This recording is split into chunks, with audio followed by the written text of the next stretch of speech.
नमस्कार. आरआरसी नेटवर्कच्या लेटेस्ट बातमीपत्रात मी नेहा आपल्या सगळ्यांचं स्वागत करते. अशा आहेत आजच्या हेडलाईन्स. हेडलाईन्स प्रायोजक आरआरसी ब्रॉडबँड, अकोल्यातील सर्वात स्वस्त आणि वेगवान कनेक्शन. एसटी महामंडळाच्या नवीन बदली धोरणाचा फज्जा, कर्मचारी संघटनांची चुप्पी, बदलीच्या घोळामुळे एसटी कामगार वाऱ्यावर. कुत्र्यांची नसबंदी आणि कचरा खतावर रंगली स्थायी चर्चा, नगरसेवकांपेक्षा अधिकारी ठरतात वरचढ.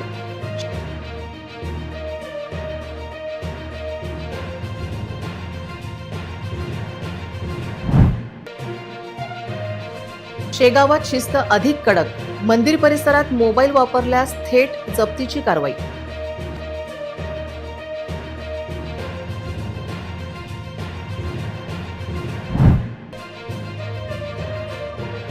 वर्षभर सोने खरेदी न करण्याच्या मोदींच्या आव्हानाचे अकोल्यात स्वागत, सराफा व्यावसायिकांमध्ये मात्र संमिश्र सूर.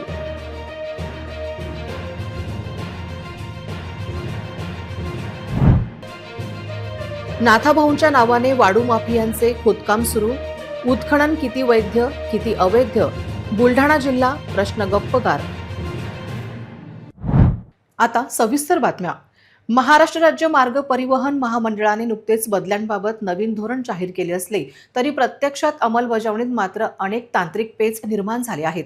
कर्मचारी संघटनांच्या चुप्पीमुळे एसटी महामंडळात तीव्र नाराजी व्यक्त केली जात आहे.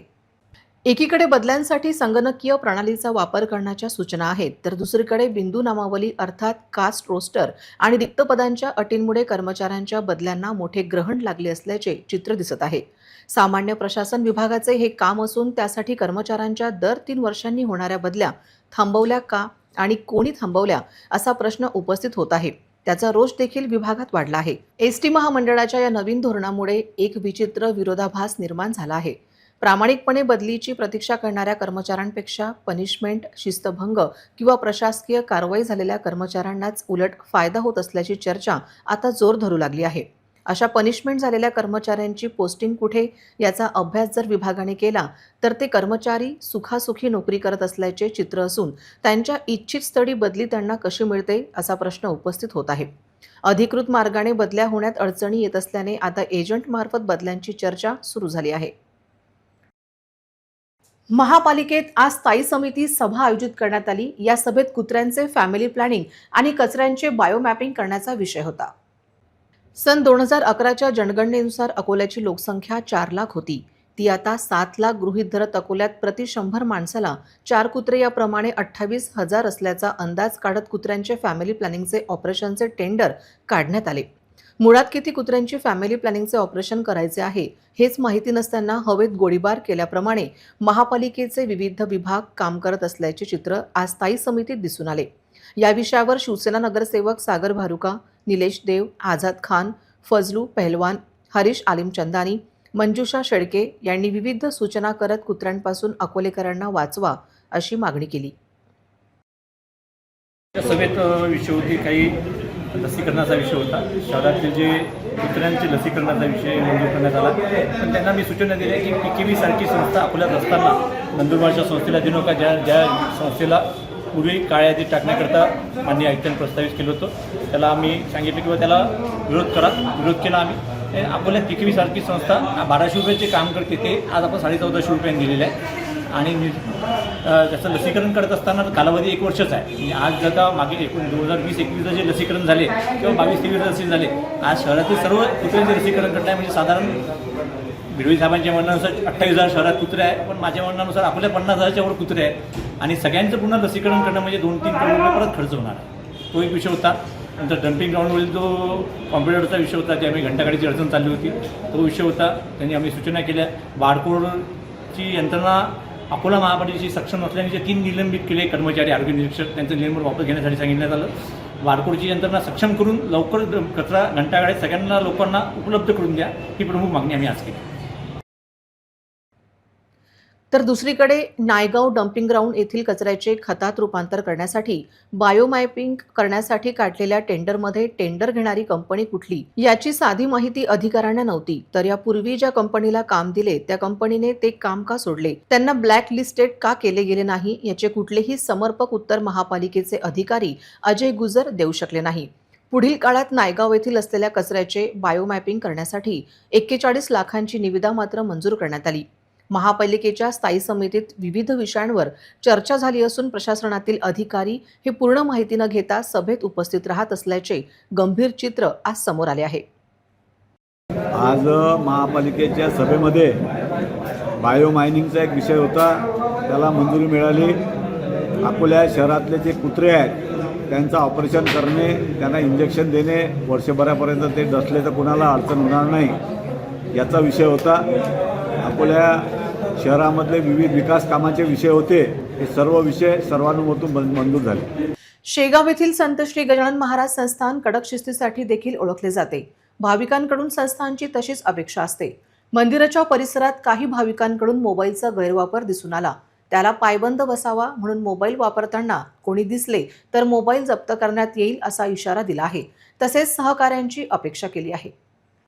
देवस्थानात दर्शन घेण्याऐवजी मोबाईलने फोटो काढणे, रील तयार करणे आदी प्रकार मोठ्या प्रमाणात दिसतात. तसेच शेगाव येथे श्रींच्या मूर्तीचे दर्शन घेण्यास प्रतिबंध असताना काही महाभाग तसा प्रयत्न करतात. त्याला आळा घालण्यासाठी मंदिर व्यवस्थापनाने निर्णय घेतला आहे. मोबाईल वापरावर बंदी घातली आहे. मंदिर व्यवस्थापनाने तसा आदेश काढला आहे. पंतप्रधान नरेंद्र मोदी यांनी सामान्य नागरिकांनी वर्षभर सोने खरेदी न करण्याचे आवाहन काल केले. त्यांचे स्वागत अकोल्यातील सराफा व्यावसायिकांनी केले आहे. तर या सराफा व्यावसायिकांमध्ये मोदींच्या आवाहनाबाबत संमिश्र प्रतिक्रिया आहे. आमचे प्रतिनिधी RJ अजिंक्य यांनी नितीन खंडेलवाल यांची घेतलेली मुलाखत. आज मी अकोल्याच्या स्वर्ण नगरीमध्ये आलोय. विदर्भातली पंचकृषी म्हणा, अकोला म्हणा की महाराष्ट्र म्हणा, मी आलोय नितीन खंडेलवाल सरांच्या खंडेलवाल ज्वेलर्स येथे. आणि नितीन खंडेलवाल सर संपूर्ण महाराष्ट्राला गोल्डमध्ये रिप्रेझेंट करतात. नुकतंच काल पीएमनी एक वाक्य असं बोललेत की लोकांनी सोनं वर्षभर खरेदी करू नका किंवा कमी खरेदी करा. तर सर यावर तुमचं काय मत आहे? बघा, प्रधानमंत्रीच्या स्टेटमेंटला आम्ही पॉझिटिव्हली घेतो. त्यांनी नुसतं सोन्याबद्दल नाही सांगितलं, त्यांनी विदेशी चलनामध्ये ज्या वस्तू इम्पोर्ट होतात त्याच्याबद्दल सांगितलं. त्याच्यात त्यांनी पेट्रोलबद्दल बोलले, इलेक्ट्रॉनिक्सबद्दल बोलले, खाद्याबद्दल बोलले आणि सोन्याबद्दल बोलले. पण प्रधानमंत्रीचा जर आपण पाहिलं तर आम्ही त्यांना सपोर्ट करतो. पण आम्ही सरकारकडे गोल्ड मोनेटायझेशन स्कीम बद्दल पूर्ण माहिती दिलेली आहे, ज्याच्यामध्ये भारतातलं सोनं भारताच्या लोकांकडे कसं कामात येईल त्याची पूर्ण आम्ही ब्ल्यूप्रिंट दिलेली आहे. जवळपास भारतामध्ये आजपासून 1000 वर्षापर्यंतचा इतिहास पाहिला तर 1 लाख टन सोनं भारतामध्ये आहे. आणि सरकारला आम्ही जी स्कीम दिलेली आहे की तुम्ही हे सोनं बाहेर काढायला लोकांना इंटरेस्ट द्या, त्याचं रोटेशन करून ज्वेलर्सलाच परत द्या. आणि या स्कीममध्ये जर सरकारने ज्वेलर्सला इन्व्हॉल्व केलं तर भारतामध्ये जे सुमारे 800 टन सोनं इम्पोर्ट होते ती करायची आवश्यकता पडणार नाही. त्याच्यामुळे जे सरकारने दिलं त्याला विरोधात न घेता देश हितासाठी काय आहे तो त्याचा आम्ही अर्थ काढलेला आहे आणि आम्ही लोकांना सांगतोय. दुसरं, आम्ही लोकांना म्हणतोय की तुमच्याकडे जर दिवाळीला पुढे लग्न असेल तर आता सोन्याचा भाव जवळपास 1.5 लाख रुपयापर्यंत आहे. तुम्ही आता सोन्याचा भाव बुक करा. येणाऱ्या दिवाळीपर्यंत जर भाव वाढले तर तुम्हाला वाढलेले लागणार नाही, घटले तर घटलेले लागतील. आणि त्याचा एक फायदा असेल की आज तुम्हाला फिजिकल गोल्ड घेण्याची आवश्यकता नाही आहे. तुमचं दिवाळीनंतर लग्न असेल तर आज तुम्ही फक्त बुक करा, म्हणजे तुमची बुकिंग होईल आणि सरकारचं सोनं कंझ्युम होणार नाही आणि इम्पोर्ट पण कमी होईल. तर याचा आम्ही पॉझिटिव्ह रिप्लाय असा आहे की आज बुक करा पण घ्या दिवाळीनंतर. पण सर असं वाटते का की काही दिवसात सोन्याचे गोल्डचे रेट जे आहेत ते वाढतील? सोन्याचे भाव याच्यासाठी वाढण्याची शक्यता आहे कारण फंडामेंटल चेंज झालेलं नाही आहेत. सगळ्या सरकारे सोनं बाय करतात आहे. जगामध्ये सोना व्यतिरिक्त लोकांचा विश्वास कशावरही नाही आहे. कारण जर तुम्ही पाहिलं तर 20 कंट्री आता लढाई करतात आहे. त्यांच्याकडे जी काही करन्सी आहे, डॉलरवर लोकांचा भरोसा नाही आहे. ब्रिक्स करन्सी येणार आहे. त्याच्यामुळे जगात 24 तास आणि 7 दिवस आणि जगातल्या 200 कंट्रीमध्ये जर चालणारी करन्सी असेल ती फक्त सोनं आहे. बाकी तुम्ही डॉलर 10 कंट्रीच्या वर चालू शकत नाही. भारताचा रुपये 7-8 कंट्री चालतो, युरो 20 कंट्रीमध्ये चालतो. पण 24/7 जगातल्या 200 कंट्रीमध्ये फक्त सोनच चालू शकते. बाकी काही भविष्यात चालणार नाही. फक्त आजची खरेदी पोस्टपोन करून बुक करा. जर तुम्ही आज बुक नाही केलं आणि 1 वर्षानंतर जर तुम्ही ठरवलं तर 2-2.5 लाख रुपये सोन्याचे भाव जाऊ शकतात. मग तुमची इच्छा असेल तरी तुम्ही घेऊ शकणार नाही. तुम्ही तुमच्या ओळखीच्या जवळच्या ज्वेलर्सकडे जा आणि सोनं बुक करा. सर जसं तुम्ही म्हणत आहे की सोन्याचे गोल्ड रेट खूप वाढत जातील किंवा सोनं नंतर इच्छा असेल तरी घेऊ नाही शकाल, पण तुम्हाला काय वाटतं की ते सोन्याचे भाव कमी झाले पाहिजे, सगळ्यांना त्याचा लाभ भेटला पाहिजे, यासाठी सरकारने किंवा त्याच्यासाठी जे मंडळ असते त्यांनी काय केलं पाहिजे? बघा, सरकारच्या हातात सोन्याचे भाव फक्त ड्युटी कमी करू शकतात किंवा जीएसटी कमी करू शकतात. भाव हे आंतरराष्ट्रीय स्तरावर ठरले जातात. खास करून लंडन मेटल एक्सचेंज आणि अमेरिकेमध्ये त्याचे रेट ठरले जातात. त्याच्यामुळे भारताच्या हातात नाही. आणि जर तुम्ही मागच्या 5 वर्षात पाहिलं तर लोकांना सोडून द्या, सगळ्या जगाचे सरकार सुद्धा सोनं बाय करत आहेत. जेवढ्या ऑइल प्रोड्युसिंग कंट्री आहे ओपेक्स, ते त्यांच्या जे ऑइल निघत आहे त्यांच्या कंट्रीमध्ये त्याच्याबद्दल सोनच घेतात आहे. कारण त्यांना कुठल्याही जगाच्या करन्सीवर भरोसा नाही, युरोवर नाही, रशियावर नाही, चायनावर नाही, जपानवर नाही. त्याच्यामुळे सोन्याचा कन्झम्पशन जगात कमी होणार नाही, तो दिवस वाढणार आहे. जेवढ्या लढाया जास्ती होतील तेवढ्या every bad news is good for gold. Sir, मग आता जाता जाता एक शेवटचा प्रश्न की लोकांना काय संदेश द्याल या पीएमच्या स्टेटमेंट बद्दल, आणि लोकांना काय आवाहन कराल की लोकांनी काय केलं पाहिजे सध्या फायनान्शियली स्टेबिलिटीसाठी? लोकांना गोल्ड शिवाय तर अल्टरनेटिव्ह नाही आहे. प्रधानमंत्रीचा अर्थ असा आहे की सध्या गोल्डमध्ये तुम्ही पैसे जास्ती खाऊन फिजिकल खरेदी करू नका, कारण त्याच्यामुळे इम्पोर्ट जास्ती होतो. तर माझा पुन्हा एकदा लोकांचं म्हणणं आहे की तुमच्या घरी असलेल्या मांगलिक कार्यक्रम किंवा तुमचं जे काही बजेट प्लॅनिंग आहे त्याचं सोनं तुम्ही तुमच्या जवळच्या दुकानदाराकडे जा, जो तुम्हाला रेट प्रोटेक्शन देईल की सोन्याचे भाव जर वाढले तर तुम्हाला बुक केलेल्या भावात मिळायला पाहिजे, आणि चुकून जर कमी झाले काही कारणाने तर तुमचं नुकसान पण व्हायला नको. म्हणजे आज जर तुम्ही 1 तोळा 1.5 लाख रुपयाला बुक केला, जर सोन्याचे भाव 1 लाख झाले तर तेवढ्याच पैशामध्ये तुमच्या 13 ग्रॅम येईल, आणि 2 लाख झाले तर तुमचा 8 ग्रॅम होणार नाही, 10चा 10च मिळेल. त्याच्यामध्ये याच्यात चीट पण कस्टमरची आहे, पट पण कस्टमरची आहे. त्याच्यामुळे सोनं बुक करा, पण आज फिजिकल डिलिव्हरी घेऊ नका, जेणेकरून इम्पोर्ट करायची आवश्यकता पडणार नाही. तुमच्या बिहाफमध्ये आम्ही ज्वेलर्स लोक तुमच्यासाठी आम्ही हेजिंग करू आणि तुम्हाला रेट प्रोटेक्शन प्लॅन मध्ये कव्हर करू. चला, खूप खूप धन्यवाद सर, आपल्या अमूल्य वेळासाठी खूप खूप धन्यवाद. पाहत राहा RRC न्यूज. धन्यवाद. बुलढाणा जिल्ह्यातील शिंदखेडराजा तालुक्यातील पिंपळकुडा आणि ताडशिवणी परिसरात वाळू माफियांनी अक्षरशः धुमाकूळ घातला असून खडकपूर्णा नदीचे पात्र आणि लगतची शेतजमीन ओरबाडण्याचे काम युद्धपातळीवर सुरू आहे. या ठिकाणी कथित नाथाभाऊंना कोणाचे अभय असा प्रश्न गावात चर्चिला जात आहे. दिवसाढवळ्या आणि रात्रीच्या अंधारात पोकलँड, ट्रॅक्टर आणि डंपरच्या सहाय्याने 30-30 फुटापर्यंत खोल खड्डे खोदून वाळूची चोरी केली जात आहे. प्रशासनाचे याकडे असलेले दुर्लक्ष अर्थपूर्ण तर नाही ना, असा संतप्त सवाल आता ग्रामस्थ विचारत आहेत. वाळू उपशामुळे केवळ नदीचे पात्रच धोक्यात आले नाही, तर परिसरातील भूजल पातळी कमालीची खालावली आहे. गावाला पाणीपुरवठा करणाऱ्या विहीर आणि शेतकऱ्यांच्या सिंचन विहिरीच्या अगदी जवळून वाळू उपसली जात असल्याने भविष्यात या भागात भीषण पाणीटंचाई निर्माण होण्याचे संकेत मिळत आहेत.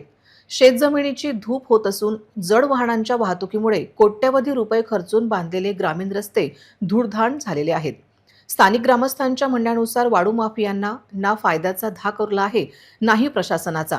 तलाठी, पोलीस आणि महसूल विभागाला वारंवार माहिती देऊनही ठोस कारवाई होत नसल्याने वाळू माफियांचे धाडस वाढले आहे. या संदर्भात पिंपळगाव, कुडा आणि ताडशिवणी परिसरातील ग्रामस्थांनी आता आक्रमक पवित्रा घेतला आहे. जर तातडीने पोकलँड जप्त करून अवैध उपसा थांबवला नाही तर आम्ही तहसीलदार कार्यालयावर धडक मोर्चा काढू आणि तीव्र आंदोलन करू, असा इशारा ग्रामस्थांनी दिला आहे. अकोला शहर वाहतूक नियंत्रण शाखेतर्फे शहरातील नियम तोडणाऱ्या वाहन चालकांवर जप्तीची कारवाई करण्यात येते. अशाच एका जप्त केलेल्या वाहनासह टोईंग पथकात काम करणारा युवक भर रस्त्यावर आदळल्याची घटना घडली. अकोला शहरातील वाहतूक व्यवस्था सुरळीत राहावी याकरिता वाहतूक नियंत्रण विभागाच्या वतीने अनधिकृत ठिकाणी वाहने उभी करणाऱ्यांवर कारवाई करण्यासाठी टोईंग पथक कार्यान्वित करण्यात आले आहे. आज याच टोईंग पथकाच्या वाहनातून जप्त केलेल्या दुचाकीसह पथकात काम करणारा एक युवक अचानक भर रस्त्यावर आदळला. यामध्ये सुदैवाने युवक बचावला. तो जखमी झाला नाही, मात्र जप्त करण्यात आलेल्या वाहनाचे नुकसान झाले. नागरिकांच्या म्हणण्यानुसार ज्या भागात जास्त प्रमाणात दुचाकी भर रस्त्यावर उभ्या राहतात त्या ठिकाणी टोईंग पथक कारवाई करीत नसून हेतुपुरस्सर गोरगरीब नागरिकांची वाहने जप्त करून त्यांना आर्थिक भुर्दंड वाहतूक विभाग देत असल्याचा आरोप नागरिक करत आहेत.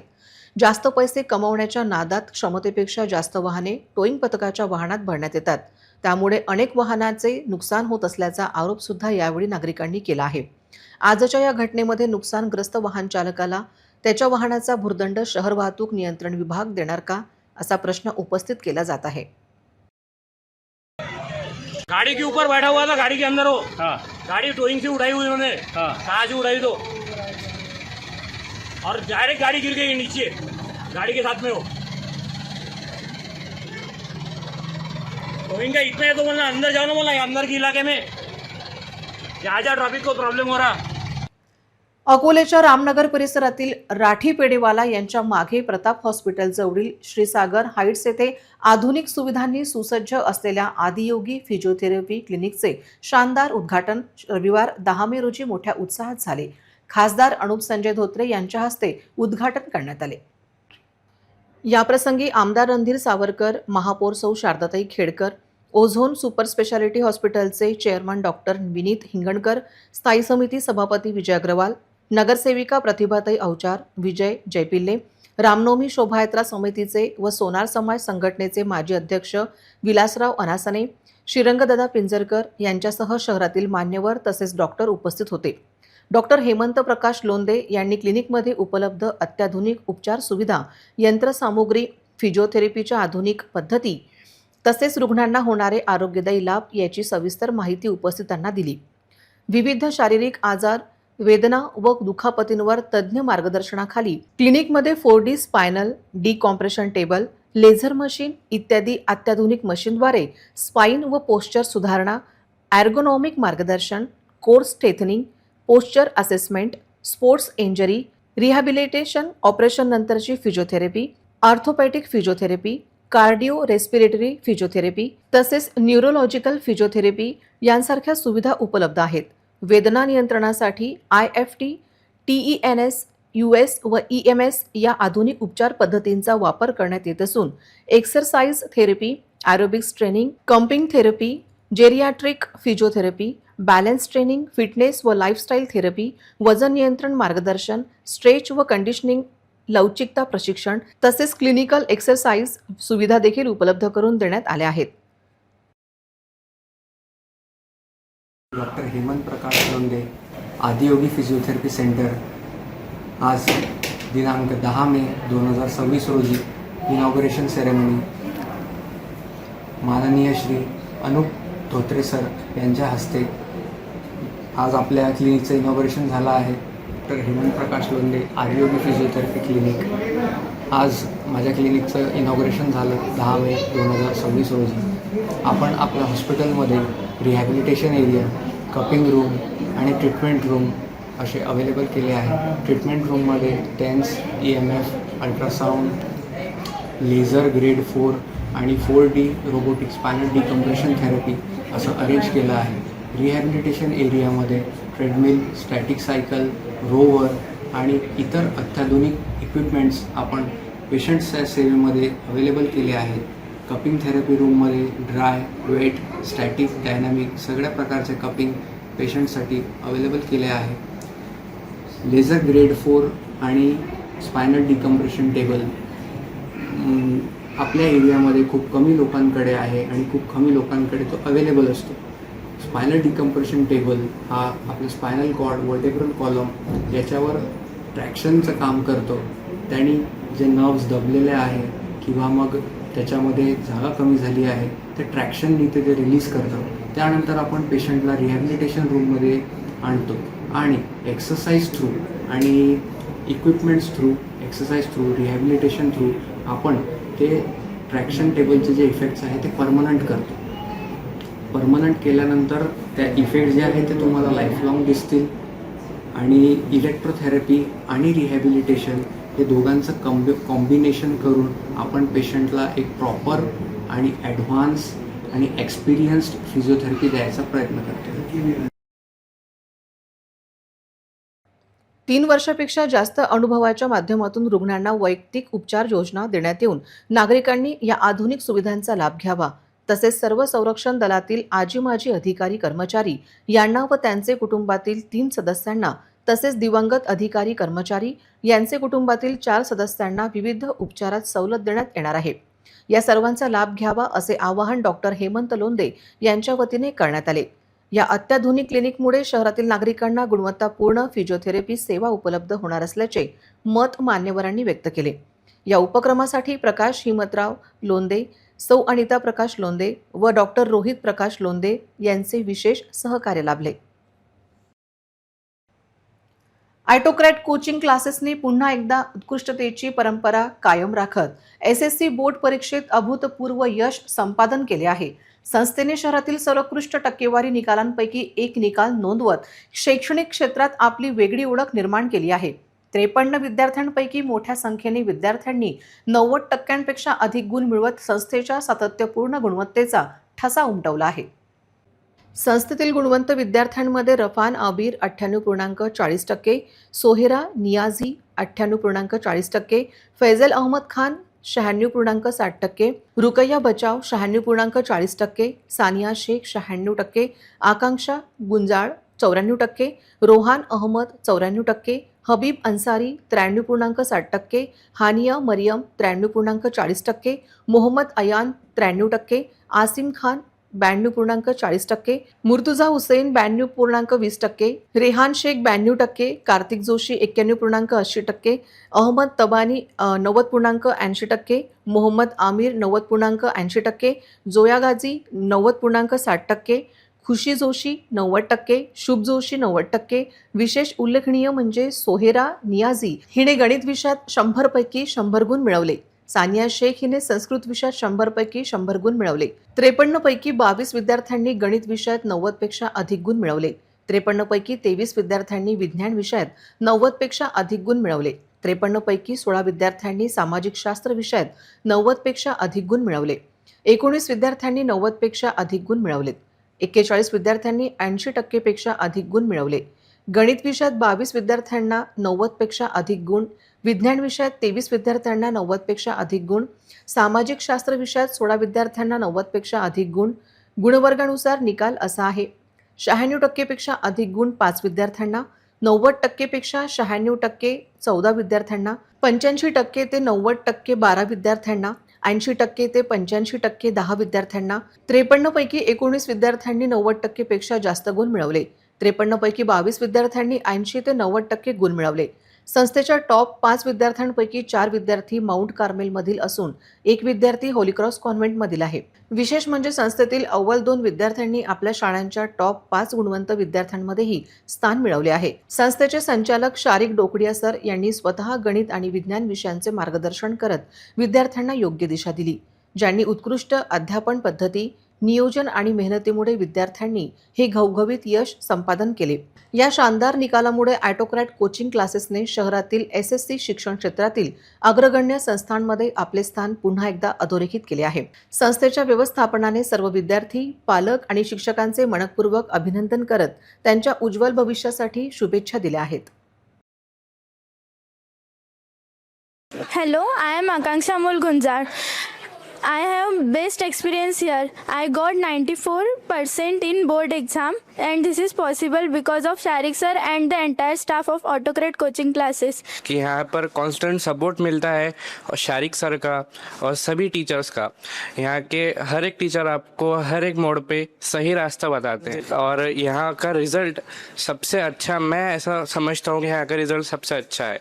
And I have scored 96.40 in my board SSC examination and this is all because of my parents and Sharik sir. I am very grateful to Autocrat coaching classes. Everyone, my name is Rafan Abil. I have recently passed my 10th standard with an excellent 98.40%. Sharik sir and all the teachers here in Autocrat have helped me to achieve my target.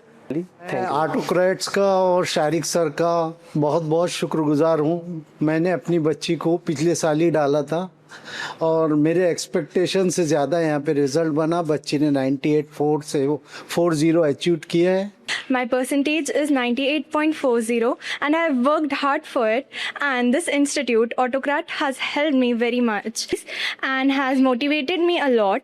I've scored 91.8% from this institution. This institution has helped me a lot. Sharik sir has motivated me and all of us. Because of them, I have earned this trophy and this percentage. So thank you. Good evening. Today I am very happy to say that I scored 96% in my 10th board exam. I would like to thank my teachers, my parents and this coaching class for their constant support and guidance. My name is Arpit Zadav. I studied in Autocrat since last year and the teaching and non-teaching staff, also Sharik sir. I'm grateful to all of them.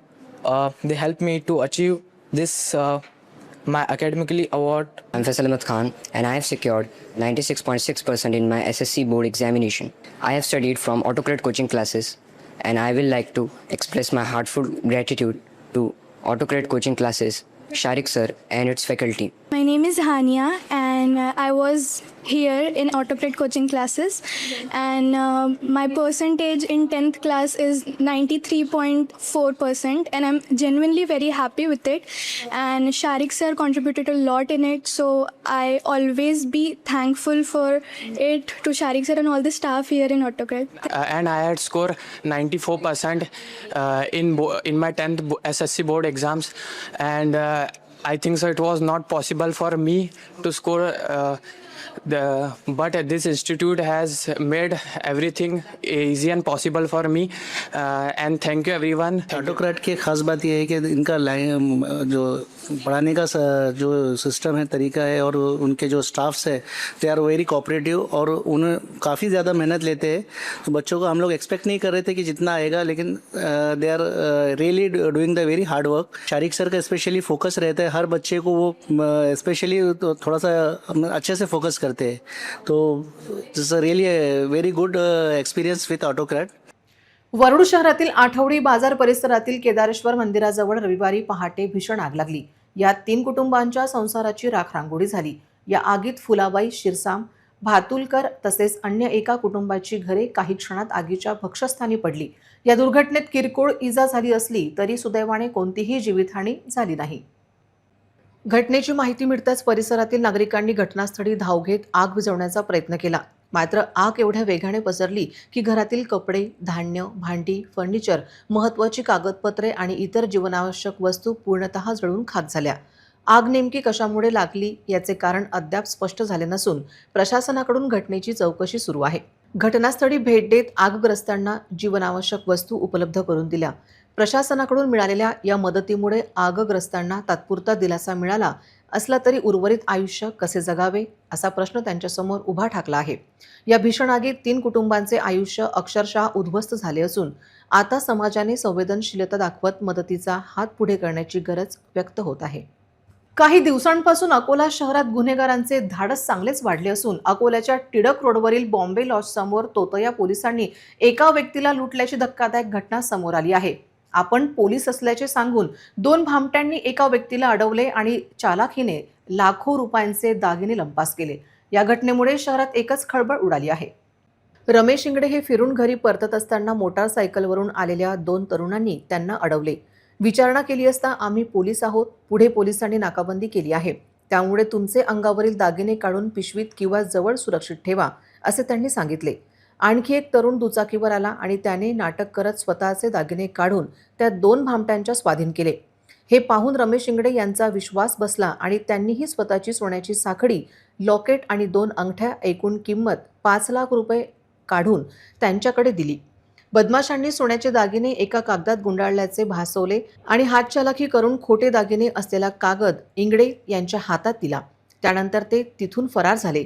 काही अंतर गेल्यावर शंका आल्याने इंगडे यांनी कागद उघडून पाहिला तेव्हा त्यात खोट्या बांगड्या असल्याचे पाहून त्यांना धक्काच बसला.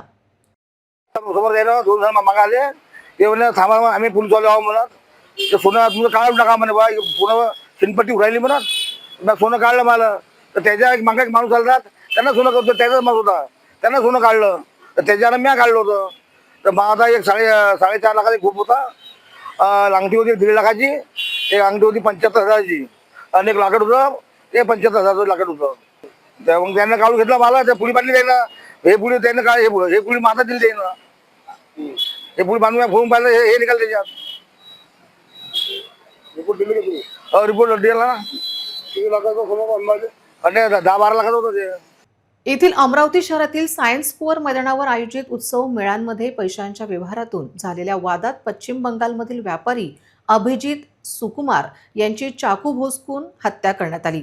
या हत्या प्रकरणात सामील असलेल्या सर्व आरोपींवर कठोर कारवाई करण्यात यावी अशी मागणी मेळ्याच्या आयोजकांनी खासदार अनिल बोंडे यांना निवेदन दिले. अमरावती शहरातील उत्सव मेळ्यामध्ये पश्चिम बंगालचे व्यापारी अभिजित सुकुमारकर यांची आरोपी अजिन खान युसुफ खान याने चाकूने वार करून हत्या केली. मिळालेल्या माहितीनुसार मेळ्यातील गुंतवणूक आणि भागीदारीवरून हा वाद झाला होता. या घटनेच्या निषेधार्थ आणि अन्य फरार आरोपींच्या अटकेसाठी शनिवारी काही हिंदुत्ववादी संघटनांनी आंदोलनाचा इशारा दिला होता. आज उत्सव मेळ्याचे आयोजक कुंदन लाखिणा आणि त्यांच्या पत्नी पारुल लाखिणा यांनी राज्यसभा खासदार अनिल बोंडे यांची भेट घेऊन सर्व आरोपींना तातडीने अटक करण्याची मागणी केली. हमने यहाँ साइंस कोर मैदान में एग्जीबिशन लगाया था, जहाँ पर 7 मई को हमारे एक पार्टनर अभिजीत कर का दोपहर 1:30 से 2 के बीच में मर्डर कर दिया गया था. जो यहाँ के लोकल रहने वाले रहीम खान, हप्पू खान, अजीज़ खान और अहमद खान और सोनू खान और विकी खान, ये सब भाई लोग हैं जिन्होंने मिलकर हमारे एक पार्टनर को मारा है. हम यहाँ के माननीय महोदय खासदार श्री अनिल बोंडे जी के यहाँ पर आए न्याय की उम्मीद में, और हमने यहाँ पर सब इनको बताया कि कैसे उनको मारा गया, और हमारे को प्रशासन भी अभी सहायता कर रहा है. हमें उम्मीद है कि हमें यहाँ न्याय मिलेगा उनकी हत्या हुई है उसके लिए. और अभी हमारी प्रार्थना है माननीय खासदार जी से कि वो जो ये एग्जीबिशन है इसको दोबारा शुरू कराने में हमारी सहायता करें, सुचारू रूप से दोबारा शुरू कर सके. हमारी प्रार्थना है अमरावती शहर से और यहाँ के खासदार से और यहाँ के सभी गणमान्य लोगों से कि आइए प्लीज़ हमारी सहायता कीजिए. हम आपके शहर में आए हैं और हमारे को यहाँ से न्यायपूर्ण और हमारी आर्थिक सहायता के लिए जो कर सकते हैं आप प्लीज़ हमारी मदद कीजिए. जिला परिषद के वहाँ पे एक प्रदर्शन अमरावती उत्सव लगाया हुआ है, और वो बता रहे थे कि 75% उनकी पार्टनरशिप थी और कोई रहीम खान करके उसकी 25% पार्टनरशिप थी. और अभिजीत कार करके जो है पश्चिम बंगाल का, वो 7 तारीख को आया और 7 तारीख को उसका मर्डर हुआ वहाँ पे मौत के कुएं के पास. और इनका कहना है कि रहीम खान, हप्पू खान, अहमद खान, सोनू खान और विकी खान, ये सभी लोगों ने मिलके उसको मारा है अभिजीत को, और 7 तारीख को उसका मर्डर हुआ है ना. 7 तारीख को उसको मारा 8 तारीख को उसकी डेथ हो गई. मैंने कमिश्नर ऑफ पुलिस उनसे भी बात की, तो अभी तक एक अरेस्ट हुआ है ऐसा उनका कहना है, लेकिन ये पूरी संगठित गुनहगारी है. सिर्फ एक नहीं, तो सब लोगों ने घेर के वो अभिजीत कार को मारा हुआ है. तो इसलिए उसका पीसीआर लेना चाहिए. मैंने उनको भी सजेस्ट किया है कि पीसीआर लेना चाहिए, तथा कितने लोग उसमें इन्वॉल्व है, ये लोगों ने जितने नाम दिए वो सभी को अरेस्ट करना चाहिए, उनके मोबाइल जब्त करना चाहिए. उन्होंने जो मारा उसका रिकॉर्डिंग किया हुआ है, यानी मर्डर हुआ उसका रिकॉर्डिंग भी किया गया है. एक कुंदन बता रहे कि उसके एक भाई ने उसको कैसा मारा उसका रिकॉर्डिंग करके उनको बताया है.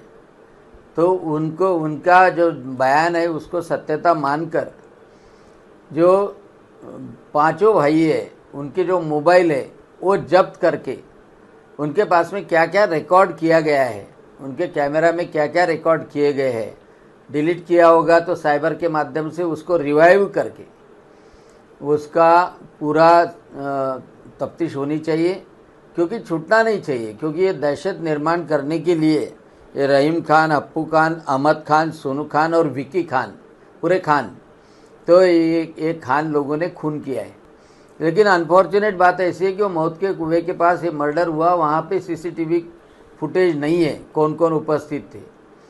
तो ये भी बहुत बड़ी गैर जिम्मेदाराना करतूत उनके माध्यम से हुई है. तो मेरी कमिश्नर ऑफ पुलिस इनको विनंती है, मैंने फ़ोन पे भी बताया है कि पूरे 5 लोगों को अरेस्ट करना चाहिए, उनका पूरा उनका पीसीआर लेना चाहिए, और उनके पूरे मोबाइल है वो पूरे चेक करना चाहिए, और मोबाइल चेक कर ये सभी उसकी तफ्तीश होनी चाहिए. और मेला जब भी शुरू होगा, यानी बाकी के लोग जिन्होंने इन्वेस्टमेंट किया है मेला शुरू करना हो, तो उनको परमिशन देते हुए पूरा सीसीटीवी कवरेज रहना चाहिए, शांतता रहनी चाहिए, लोगों के भले के लिए होना चाहिए, कोई गुंडागर्दी के लिए नहीं, दहशतगर्दी के लिए नहीं. यही मेरी सीपी से और जिला प्रशासन से सूचना है। शहरातील नेकलेस रोड या वर्दळीच्या रस्त्यावर सकाळी एका खासगी इमारतीच्या बांधकामासाठी थेट रस्त्यावरची वाहतूक वळवण्याचा प्रताप केला कोणी असा प्रश्न विचारला जात आहे। अशा प्रकारे मनमानी पद्धतीने धावपळीच्या वेळी रस्त्यावरची ट्रॅफिक वळवण्याची परवानगी कोणी दिली होती ही अशी विचारणा होत आहे। सिव्हिल लाईन चौकाकडून ममता बार पासून पुढे रतनलाल प्लॉटकडे जाणारा रस्ता आज सकाळी मोठ्या बांधकाम मशिनरी थेट रस्त्यात उभारत बंद करण्यात आला होता। थेट मलबार गोल्ड समोरून हा रस्ता वळवत दुहेरी मार्गाचा एकेरी मार्ग करण्यात आला होता। नेकलेस रोड हा अत्यंत वर्दळीचा रस्ता आहे। या रस्त्यावर अशा प्रकारे खासगी बांधकाम कामासाठी रस्ता ब्लॉक करणे आणि तो वळविणे याची कुठलीही पूर्वसूचना अकोलेकरांना नव्हती। इतकेच काय तर इथे प्रॉपर बॅरिकेटिंग करण्यात आले नव्हते। या ठिकाणी सूचना फलक तर नव्हताच, केवळ रस्ता वळवण्यात आला होता। शहर वाहतूक पोलीस शाखा महापालिका पूर्व झोनच्या कुठल्या अधिकाऱ्याने अशा प्रकारे रस्ता वळवण्याची परवानगी दिली होती अशी विचारणा होत आहे। पुन्हा एक नजर टाकूया आजच्या प्रमुख घडामोडींवर। हेडलाईन्स प्रायोजक RRC ब्रॉडबँड, अकोल्यातील सर्वात स्वस्त आणि वेगवान कनेक्शन। एसटी महामंडळाच्या नवीन बदली धोरणाचा फज्जा, कर्मचारी संघटनांची चुप्पी, बदलीच्या घोळामुळे एसटी कामगार वाऱ्यावर। कुत्र्यांची नसबंदी आणि कचरा खतावर रंगली स्थायी चर्चा, नगरसेवकांपेक्षा अधिकारी ठरतात वरचढ।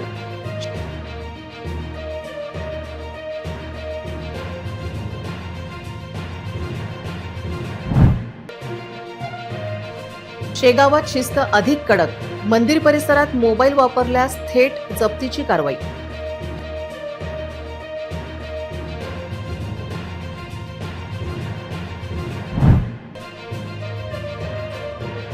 वर्षभर सोने खरेदी न करण्याच्या मोदींच्या आव्हानाचे अकोल्यात स्वागत, सराफा व्यावसायिकांमध्ये मात्र संमिश्र सूर।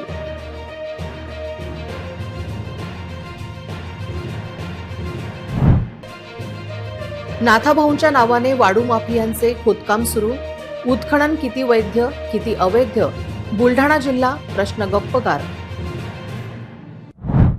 बातम्यांसाठी तुम्ही पाहत रहा RRC news. 2,48,000 दर्शकांनी RRC YouTube channel हे सबस्क्राईब केले आहे, तेव्हा तुम्ही कसली वाट पाहत आहात? तुम्ही पण सबस्क्राईब करा आणि बेल आयकॉन क्लिक करत RRCच्या बातम्या निरंतर पहा। तुमच्या मोबाईलवर नोटिफिकेशन मिळवण्यासाठी सबस्क्राईब करा RRCचे हे यूट्यूब चॅनल, लाईक आणि फॉरवर्ड करा RRC डिजिटल अकोलाचे हे न्यूज बुलेटिन। पुन्हा भेटूया लेटेस्ट बातम्यांसह नवीन बातमीपत्रात। तोवर नमस्कार।